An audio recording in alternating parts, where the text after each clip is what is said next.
አዲሱ ትውልድ የሚመጣው የሚታገስ ዝሙትን መታገስ፣ ቁጣን መታገስ፣ ሌሎችን ነገር ፈቃደ ስጋን መታገስ የሚችላል።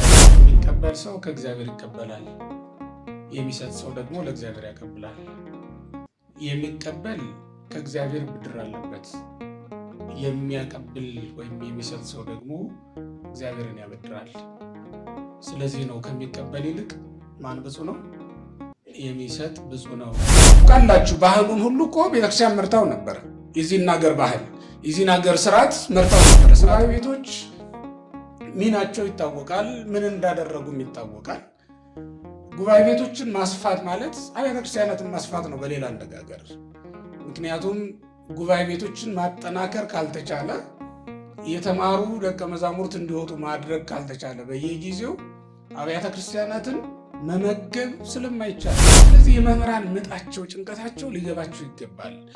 ይሄ ለቤተ ክርስቲያንም ከባድ ፈተናና በተባለው በሚፈለገው ልክ ደቀ መዝሙር ለማፍራትም እንቅፋት ስለሚሆን ነው እንጂ እውነት ለመናገር በተዋቡ ሕንፃዎች መኖር ፈልገን አይደለም። ይሄ የመምህራን ፍላጎታቸውም ሀሳባቸውም አይደለም። ግን ለቤተ ክርስቲያን አሁን ዘመኑን የዋጀና ዘመኑን መዋጀት የሚችል ለቤተ ክርስቲያን እንዲገዛ ማድረግ የሚችል ትውልድ ማስነሳት የሚቻለው እንደዚያ ማድረግ ሲቻል ስለሆነ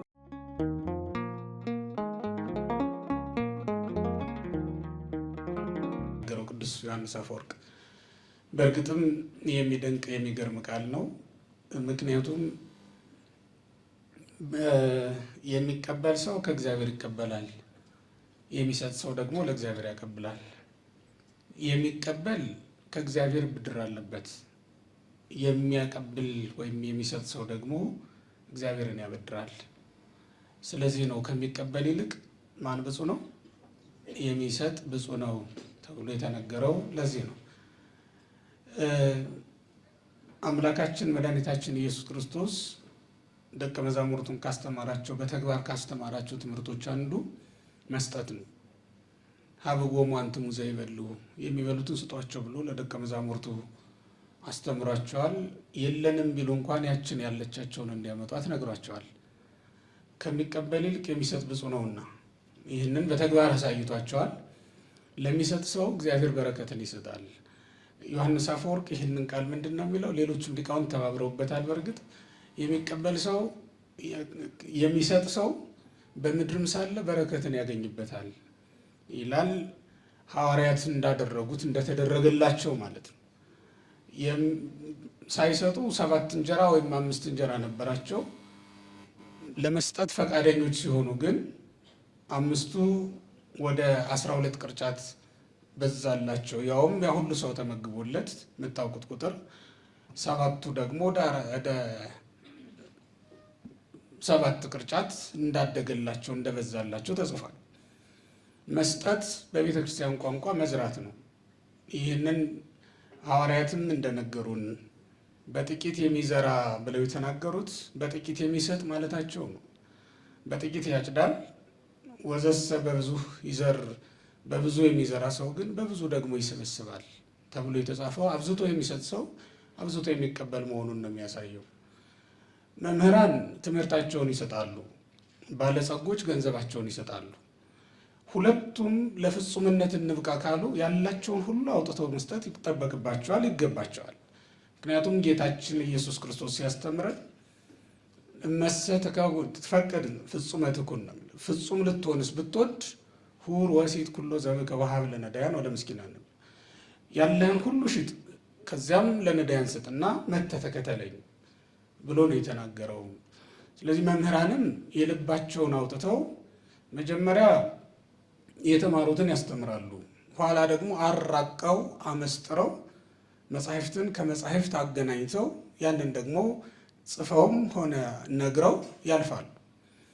ይሄ በሉቃስም ወንጌል ላይ ያስመሰገናቸው፣ እንዲያውም በኋላ በዳግም ምጽአት ዋጋ እንደሚያሰጣቸውም የተነገረላቸው አንዱ ይሄ ምን ተብሎ ካላችሁኝ እመቦ ዘይበዝህ ዘአስተዋጽአከ ዘይበዝህ እምዝየ፣ ከዚህ የሚበልጥ ያወጣኸው ቢኖር ፈዴርካና መግባቴ፣ እኔ ዳግም ስመለስ እሰጥሃለሁ ብሎ መምህራን ድርሰት ደርሰው ምስጢር አመስጥረው ትርጓሜ ተርጉመው ያስተማሩ እንደሆነ ዋጋ እንደሚሰጣቸው ባለጸጎችም ልክ እንደዚያው አስራት እንዲያወጡ ታዘዋል። ይሄ ሕጋቸውን ርት ይባላል። ከዚህ የሚበዛ ደግሞ የሚበልጥ ነገር ከዘጠኙ ወይም ሌላውን ያወጡ እንደሆነ ደግሞ ከዚህ የሚበልጥ ሌላ ጸጋ እንደሚሰጣቸው በዳግም ምጽአት ሲመጣ እሱን ነው የሚለው። እግዚአብሔር መንግሥተ ሰማያትን ያዘጋጃት ለሚቀበሉ ሰዎች ሳይሆን ለሚሰጡ ሰዎች ነው። ለሚቀበሉ ሰዎች ያዘጋጃት መንግሥት የለችውም እግዚአብሔር። ያ ማለት መምህራን ቢያስተምሩ ያገኟታል፣ ባለጸጎችም ቢመጸውቱ ያገኟታል ማለት ነው። ነዳያን ደግሞ በመንፈስም ድሆች ሆነው የኖሩ እንደሆነ በገንዘብ ወይም በስጋ ብቻ ያይደለ ሆነው የኖሩ እንደሆነ የሚያገኟት እንደሆነች ነው የሚናገረው። በሚመጣ ጊዜም ዳግም ሲመጣ የሚጠይቀው ይሄንኑ ስለሆነ ማለት ነው። ስለዚህ ዛሬ እኛ ለጉባኤ ቤቶች የምናደርገው የምንሰጠው ስጦታ አሁን መምህራችን ሲነግሩን እንደነበረው መምህራን አብዝተው አመስጥረው ይሰጡ ዘንድ ነው። ትምህርታቸውን በሚገባ ለትውልድ አስተላልፈው ያልፉ ዘንድ ይረዳቸዋል። አሁን ቅድም ሲናገሩት እንደነበረው ለምኖ ተምሮ ለምኖ ማስተማር ከባድ ነው። ራሱን የቻለ ሌላ ነገር ነው እና ምዕመናን ይህንን ከያዙላቸው ከዚህ በኋላ የሚመጣውን ደግሞ ሌላውን ይሄ የምስጢሩን የትምህርቱን ጉዳይ ደግሞ መምህራን አብዝተው ይዙታል ማለት ነው። በትምህርታቸው ምድርን ያረሰርሷታል።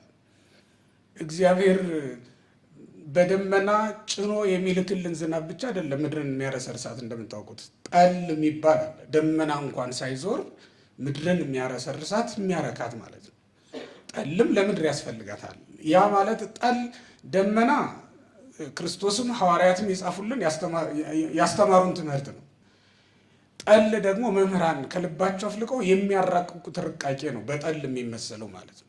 ጠልም ለምድር ያስፈልጋታል። ጠል ነስተን ነው የሚባለው በራሱ። ስለዚህ ጠል ከመምህራን አንደበት ስለሚገኝ ከመምህራን ልብ ስለሚገኝ ያንን እንዳያጡ ደቀ መዛሙርት ምዕመናን የሚበላውን የሚጠጣውን ደግሞ ለደቀ መዛሙርት ምዕመናን ቢያቀርቡላቸው መምህራን ጠል ሳይጠፋባቸው ደቀ መዛሙርቶቻቸውን አረስርሰው መላክ ይችላሉ ማለት ነው። የተማሩ አድርገው መላክ ይችላሉ። ጉባኤ ቤቶች ሚናቸው ይታወቃል፣ ምን እንዳደረጉም ይታወቃል። ጉባኤ ቤቶችን ማስፋት ማለት አብያተ ክርስቲያናትን ማስፋት ነው በሌላ አነጋገር። ምክንያቱም ጉባኤ ቤቶችን ማጠናከር ካልተቻለ የተማሩ ደቀ መዛሙርት እንዲወጡ ማድረግ ካልተቻለ በየጊዜው አብያተ ክርስቲያናትን መመገብ ስለማይቻል ይህን ታውቁታላችሁ። ቅድም ቀሲስ ምንዳይ ሲዘምር ሰባቱ መንጦላይት ወዴት ተጋረዱ ነው አይደል ሲል የነበረው። ይሄ በእመቤታችን በኩል አባ ሕርያቆስ ተናግሮታል። ለጉባኤ ቤትም ይሄ ይነገርላታል። ንዕስት መራት ማለት ጉባኤ ቤት ናት። ታናሿ መራት ወይም ታናሿ ብላቴና የምትባለው። ሰባቱ መጋረጃዎች የሚባሉት ደግሞ በጉባኤ ቤት የሚነገሩ ምስጢራት ናቸው።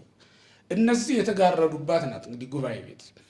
በዚያች በጉባኤ ቤት ገብቶ መለኮት ከስጋ ጋር ስጋም ከመለኮት ጋር እንዴት እንደተዋሃደ ካልተረዳ በስተቀር ወይም ሐመልማል ከነበልባል ነበልባል ከሐመልማል ተዋህደውባት የምትታየዋ ደብረ ሲና ላይ መድረስ ካልቻለ አንድ ሰው ተመልሶ መጥቶ ህዝቡን ነፃ ያወጣዋል ብላችሁ እንዳታስቡ።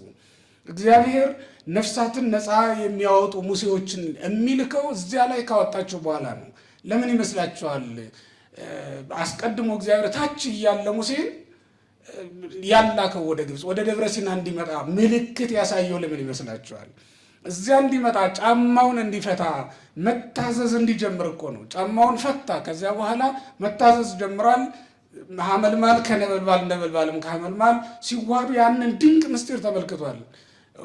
ምንድነው የሄደን እኮ በራሱ የሄደውም ሊመራመር ነው። ያንን ምስጢር ሊመለከት ሊያደንቅ ነው የሄደው። እዚያ ከሄደ በኋላ ነው ወረድኩ ከማድህን ነው የሚለውና ወደ ህዝቡ ሂዶ እንዲያደናቸው አደራ የሰጠው ከዚያ በኋላ ነው። እግዚአብሔር ደብረ ሲና ላይ አምጥቶ ነው ህዝቡን ከሾመ በኋላ ወደዚያ የሚልከው። ለእስራኤል ሙሴን ደብረ ሲና ላይ እንደላከላቸው ሐዋርያትንም ደብረ ታቦር ላይ አውጥቶ ነው ወደኛ የላካቸው። ሲወርዱ እንዳይናገሩ ከልክሏቸዋል። ግን እስከ መይከውን ወይትፌጽም በዕድሜ ሆኑ በጊዜው ጊዜ እስኪሆን እስኪፈጸም ድረስ እስከ ያለበት ነው። መጀመሪያ በሻም በምትባለው ተራራ ላይ እዚያች ተራራ ላይ ያስተማራቸውን በአንቀጸ ብፁዓን ተራራ ላይ ያስተማራቸውን ትምህርት ደብረ ታቦር ላይ በግልጥ አሳያቸው።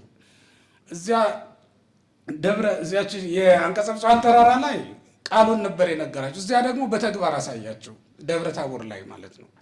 ያንን አድርጎ ነው እንግዲህ ደቀ መዛሙርቱን ወደ ዓለም የላካቸው። ከዚያ በኋላ ነፍሳትን ነፃ ማውጣት የሚችሉ መምህራን እንዲህ ባለ መንገድ የሚመጡ ናቸው ማለት ነው። ስለዚህ በእውነት ከእንደዚህ ያለ ጉባኤ ቤት የሚወጡ መምህራን እንዲህ ያደረገ እግዚአብሔር ካላከልን በስተቀር ከጣዖት አምልኮ ሕዝቡን ማላቀቅ በጣም ከባድ ነው። እንደዚያም እንኳን ሆኖ ሙሴ ደብረ ሲና ላይ ከእግዚአብሔር ጋር ተነጋግሮ ጽላት ተቀብሎ እስኪመጣ ድረስ እንኳን የሚታገስ ሕዝብ አይደለም ያለው። አሁን የሚታገስ አይደለም። አዲሱ ትውልድ የሚመጣው የሚታገስ፣ ዝሙትን መታገስ፣ ቁጣን መታገስ፣ ሌሎችን ነገር ፈቃደ ስጋን መታገስ የሚችል አይደለም። ሙሴ ፈጥኖ ሊወርድ ይገባል። ያንን ለማድረግ ደግሞ እኛ ደብረ ሲናን ከበን ደብረ ሲናን ደጅ መጥናት ግድ ይለናል ማለት ነው። ሙሴ ከደብረ ሲና ሲወርድ ስለሆነ ለጉባኤ ቤቶች ከጉባኤ ቤት ማለት ነው በሌላ አነጋገር ደብረ ሲና ማለት ጉባኤ ቤት ናት። ደብረ ታቦርም ማለት የጉባኤ ቤት ምሳሌ ስለሆነች ነው። ቃል ከስጋ ጋር የሚዋሃድባት ያ ማለት አንድ ደቀ መዝሙር ቃለ እግዚአብሔር ተዋህዶ የሚመጣባት ስለሆነች ሙሴ ደብረ ሲና ላይ ደርሶ ከመጣ በኋላ ፊቱን ማየት እንኳን አልተቻላቸውም ነበር። ምክንያቱም ፊቱ ያበራ ስለነበረ በመጋረጃ ውስጥ ሆኖ ያወራቸው ይናገራቸው እንደነበረ ተጽፏልና ጉባኤ ቤት ደርሰው የሚመጡ መምህራንም አይነ መናፍቃንን የሚበዘብዙ ትክ ብሎ ለማየት ያ ማለት ለመከራከርና ለመናገር እንኳን የማይደፈሩ ድንቅ የሆኑ መምህራንን፣ ድንቅ የሆኑ አስተማሪዎች፣ ድንቅ የሆኑ ደራሲዎችን ማግኘት ይቻላል ማለት ነው። ከነዚህ አይነት የዘመናችን ደብረ ሲና ጉባኤ ቤቶች ናቸው በእውነት። ስለዚህ ይህንን ጉባኤ ቤት መርዳት ወይም በዚህ ጉባኤ ስራ ላይ መሳተፍ ማለት እውነት ለመናገር ቤተክርስቲያን እስካሁን ድረስ በተፈተነችው ፈተና እንዳትፈተን ለመርዳትም ያግዛል። ቅድም መምህራን ሲነግሩ እንደነበረ ብዙ ፈተናዎችን እያየን እየተመለከት ነው ያለ ነው። ያ እንዳይመጣ ደግሞ ከዚህ በኋላ ከጉባኤ ቤት ከማህፀነ ጉባኤ የሚወለደውን አዲሱን ትውልድ ሀረገ መምህራንን ዘራ መምህራንን በደንብ ጠንቅቆ ይዞ የሚመጣ እንዲሆንና ፈለገ መምህራንን አሰረ መምህራንን ማለት ተከትሎ እንዲሄድ ማድረግ። የቀደሙት መምህራኖቻችን ምን አይነት ናቸው? የተማሪ ቁራሽ ተቀብለው በልተው ቀለም ለመንገር የሚተጉ የነበሩ ናቸው አይደለም? እንደዚህ አይነት መምህራን ያስተማሩት ድንቅ ደቀ መዝሙር ቤተክርስቲያንን በምናኔ ህይወት ውስጥ ሆኖ ነው ሊመራት ሊያገለግላት የሚችለው ማለት። ቤተክርስቲያንን ተቀብሏት ነው የሚወጣው ከጉባኤ ቤት። ሙሴ ከደብረ ሲና ጽላቱን ተቀብሎ እንደመጣ ተቀብሏት ነው የሚመጣው። ከዚያ በኋላ ሙሴ ጽላቱ ቢሰበርበት እንኳን ይጨንቀዋል፣ ይጠይቃል። ቀር ከመቀዳሚ ተብሎ እስኪታዘዝ ድረስ ወደ እግዚአብሔር ይማጸናል ማለት። ይህን ያክል ለህዝቡም ለጽላቱም የሚጠነቀቅ ሙሴ ማግኘት ይቻላል ከእንደዚህ አይነት ከጉባኤ ቤቶች ማለት ነው። ስለዚህ ይህንን ጉባኤ ቤት መስራት ማለት በጣም ብዙ አብያተ ክርስቲያናትን በአንድ ጊዜ እንደ መስራት ቆጥረን ሁላችንም ለዚህ ተግባር ልንሯሯጥ ይገባናል። ይሄ ከሚቀበል ይልቅ የሚሰጥ ብፁዕ ነው ተብለን ከምንመሰገነው ምስጋና በላይ ደግሞ በምድርም ላይ ያለችውን ቤተክርስቲያን ማጽናት ነው። ዛሬ ያለው ፈተና ካስቸገረን፣ ዛሬ ባለው ፈተና ከተማረርን ጉባኤ ቤቶችን በደንብ ሰርተን እዚያ ላይ ደግሞ ሰርተን ቤተክርስቲያን አሁን የደረሰባት ወይ እየገጠማት ያለውን ፈተና ማስወገድ እንደሚቻል ምንም ግልጽ ነው። በጣም በቀደም አንድ ነገር ተናግሬ ልጨርስ። ምክንያቱም ብዙ ተናጋሪዎች ስለሚኖሩ ብፁዓን አባቶቻችንም አሉ። ከነሱም ቃለ በረከት መስማት ስላለብን ማለት ነው። በግሪክ ፍልስፍና ታሪክ ፍልስፍና በጣም የተስፋፋው በሶቅራጥስ ዘመን እንዳይደለ ታሪክ አዋቂዎች ሲናገሩ ሰማሉ። የፍልስፍና ታሪክ ሲተረክ ማለት ነው።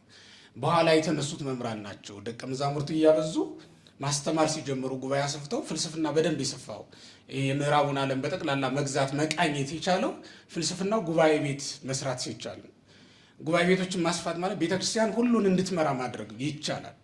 ቤተክርስቲያን የትኛውንም አይነት አስተሳሰብ አሁን ፖለቲካን ብትሉት ሌላውም ነገር በግሪክ ፍልስፍና እንዲቃኝ አድርጎ ስም ራሱ ከሷ እንዲዋስ አድርጋለች ግሪክ። ምንም እንኳን ሌላውን ቀስቀሳ እሷ ብትተኛም ማለት ነው። ሌላውን መምራት የተቻለ ግን ፍልስፍናውን በደንብ በጉባኤ መጽሐፍ ሁሉ እየጻፉ ደቀ መዝሙር አስከትለው ማስፋፋት ስለቻሉ ነው ማለት ነው። ስለዚህ የሚያስተምሩ መምህራንን መፍጠር ቤተክርስቲያን ሁሉን እንድትመራ ማድረግ ይቻላል። ታውቃላችሁ፣ ባህሉን ሁሉ እኮ ቤተክርስቲያን መርታው ነበረ። የዚህን ሀገር ባህል፣ የዚህን ሀገር ስርዓት መርታው ነበረ። ስርዓተ መንግስቱን መርታው ነበር ይቺ ቤተክርስቲያን። አሁንም ያንን ማድረግ ይቻላል። ግን ይህን ማድረግ የሚቻለው ጠንካራ የትምህርት ማዕከላት ሲኖሩን ነው። እሱን ማድረግ የምንችለው ጠንካራ ደቀ መዛሙርት ሲኖሩን ነው ይህን ማድረግ የምንችለው። አለበለዚያ ምን ይሆናል መሰላቸው? አንዳንድ ጊዜ እንዲያው እንደ ገያዝ አይነትን ደቀ መዛሙርት ደግሞ ከኖሩን የነ ንዕማንን ለምጽ እየተቀበልን የእኛን ጸጋ ለነ ንዕማን እየሰጠን ነው የምንኖረው ማለት ነው። የዓለምን ለምጽ ተቀባዮች ነው የምንሆነው። እኛ ወደ ገንዘቡ ብቻ ስናደላ ዓለም ለምጿን እኛ ላይ እየጣለች ጸጋውን እየተቀበለች ትሄዳለች ማለት ነው። ይሄ ደግሞ ሌላ ፈተና ነው የሚሆነው። ያ እንዳይሆን መምህራን ይሰራሉ፣ ይጠብቃሉ። እናንተ ደግሞ ለመምህራን ምቹ ሁኔታውን ታመቻቻላችሁ ማለት ነው። እንዲህ አድርገን ተካፍለን ይሄድን እንደሆነ ቤተክርስቲያን እስከ ክርስቶስ መምጣት ድረስ ወልድ ዋሕድ በተዋሕዶ ከበረ ብላ ሙሽራዋን ክርስቶስን የምትጠብቅ ንጽሕት ድንግል ሆና መቀጠል ትችላለች። መምህራን ማለት እኮ እንደ ዮሴፍ የድንግል ማርያም ጠባቂዋ ዮሴፍ ነበር አይደል? እንደ ዮሴፍ የቤተክርስቲያንን ድንግልና ንጽሕና የሚጠብቁ ጠባቂዎች ናቸው። ቤተክርስቲያን ለመምህራን የታጨች ናት። የታጨች ንጽሕት ድንግል ናት። እሷን የሚጠብቁ አገልጋዮቿ ደግሞ መምህራን ናቸው። ይጠብቋታል እስከ ክርስቶስ መምጣት ድረስ። ያ ማለት ወልድ ዋሕድ በተዋሕዶ ከበረ ብላ የምታምን ይችን ንጽሕት ድንግል ቤተክርስቲያን በእምነቷም በስርዓቷም በትምህርቷም በጠቅላላ ማህተመ ድንግልናዋ ሳይፈታ ባህሬ መለኮትን አካለ መለኮትን ወስና ተሸክማ በውስጧ የማይወሰነውን ወስና የማይቻለውን ችላ ትኖር ዘንድ ማድረግ መጠበቅ የሚችሉ መምህራን ናቸው። ስትሰደድ ይዘዋት የተሰደዱት ልብ በሉ። በነግራኝ ዘመን በነዮዲት ዘመን ስትሰደድ ይዘዋት የተሰደዱት እነዚህ መምህራን ናቸው። ልክ እንደ ዮሴፍ ማለት ነው። የእግዚአብሔር መልአክ ይዛት ሂድ ወደ ግብፅ ብሎ እንዳዘዘው እንደ ዮሴፍ ቤተ ክርስቲያን የታጨችላቸው እነሱም እንዲጠብቋት የታዘዟት የተቀበሏት በመሆናቸው በጊዜውም ያለ ጊዜውም ሲጠብቋት ይዘዋት ሲንከራተቱ ሲፈተኑባት ሲፈተኑላት የኖሩ መምህራን ናቸው። ጎንደር ብትሄዱ በመሐዲስቶች ዘመን የገጠማትን ፈተና ታውቃላችሁ። ያን ጊዜ ዋጋ የከፈሉ ከሁሉም ቀድሞ መምህራን ናቸው፣ ደቀ መዛሙርት ናቸው። ይሄ የሆነበት ምክንያት እንዲጠብቋት የተመደቡ ዮሴፎቿ ለቤተክርስቲያን መምህራን ስለሆኑ ነው። ደቀ መዛሙርትም ልክ እንደዚያው ማለት ነው። ስለዚህ በእውነት የቤተክርስቲያንን ክብረ ንጽሕናዋን እና በአይሁድም ዘንድ እንዳትደፈር ማየ ዘለፋም እንዳትጠጣ መምህራን ይጠብቃሉ። ከጽዕለት ማለት ነው። ከጽዕለት ከውግረት አይደል የምትሉት? ከጽዕለት ከውግረት መምህራን ይጠብቃሉ። ምዕመናን ደግሞ ወደ ግብፅ በተሰደደች ጊዜ እመቤታችንን ውሃ ያቀረቡላት እንጀራ የሰጧት አሉ አይደለ? ቆራሽ እንጀራ የሰጧት ምዕመናን እኮ የሰጧት የተቀበሏት ሰዎች አሉ። ቤትም የሰጧት እንዲሁ ያሳረፏት ሰዎች አሉ። ልክ እንደዚያ ሆነው ያገለግላሉ ማለት ነው። እንዲህ የሆነ እንደሆነ የስደቱ ዘመን ያበቃል። የስደቱ ዘመን የሚያበቃው ዮሴፍም ሰሎሜም ነቅተውና ተግተው ድንግልን እመቤታችንን ያገዟት ያገለግሏት እንደሆነ ነው። አብረው ነው የተመለሱት። በኋላ ሲመለሱ ይሄ የስደት ዘመን እንደሚያበቃ በማመን መምህራንን ልናግዝ ይገባል ማለት ነው። እኔ እንጃ አላውቅም። የመምህራን ምጥ ይገባቸዋል፣ ጭንቀታቸው። እሱን በደንብ እንድትረዱ ያስፈልጋል። በጣም ነው የሚያስጨንቀው። እውነት ለመናገር የሆነ ጊዜ የእንተበጻን ሲናገሩ የሰማሁበት ጊዜ አለ። ተማሪው እርቦታል፣ በደንብ ማንበብ አይችልም። ጮክ ብሎ ድምፅህን አሰምተህ ተናገር እንጂ ለካ ከበላ ብዙ ቀኑ ነው ያ ተማሪ። እንዲህ ብለው እሳቸውም ሲናገሩ ሰምቻቸዋለሁ። እና ይሄ መምህራንን በጣም ያስጨንቃቸዋል። መምህራን በእኛ ቤተክርስቲያን ስርዓት እንደ ዘመናዊው አይደለም። አስተምሮ ከክፍል ወጥቶ አይደለም የሚሄደው፣ መላ ህይወቱን ይጋረዋል። እንደ ልጅ አድርጎ ይንከባከባል። ምን ይበላል፣ ምን ይጠጣል፣ ምን ይለብሳል የሚለውም ነገር አብሮ ያስጨንቀዋል። አባትም ነው የሚሆነው። ከዛ በኋላ አስተዳዳሪም ነው። ከዚያ በኋላ ከተቀበለው በኋላ በተማሪነት ማለት ነው። ስለዚህ የመምህራን ምጣቸው ጭንቀታቸው ሊገባቸው ይገባል። ይሄ ለቤተ ክርስቲያንም ከባድ ፈተናና በተባለው በሚፈለገው ልክ ደቀ መዝሙር ለማፍራትም እንቅፋት ስለሚሆን ነው እንጂ እውነት ለመናገር በተዋቡ ሕንፃዎች መኖር ፈልገን አይደለም። ይሄ የመምህራን ፍላጎታቸውም ሀሳባቸውም አይደለም። ግን ለቤተ ክርስቲያን አሁን ዘመኑን የዋጀና ዘመኑ መዋጀት የሚችል ለቤተ ክርስቲያን እንዲገዛ ማድረግ የሚችል ትውልድ ማስነሳት የሚቻለው እንደዚያ ማድረግ ሲቻል ስለሆነ ነው። ስለዚህ ይሄንን በማሰብ እንደው በሩቅም እየሰሙ ያሉ ካሉ እዚህም ያላችሁ ሰዎች ሀሳቡን በዚህ ልክ ልትረዱት ይገባል ለማለት ነው። እግዚአብሔር ይስጥልኝ።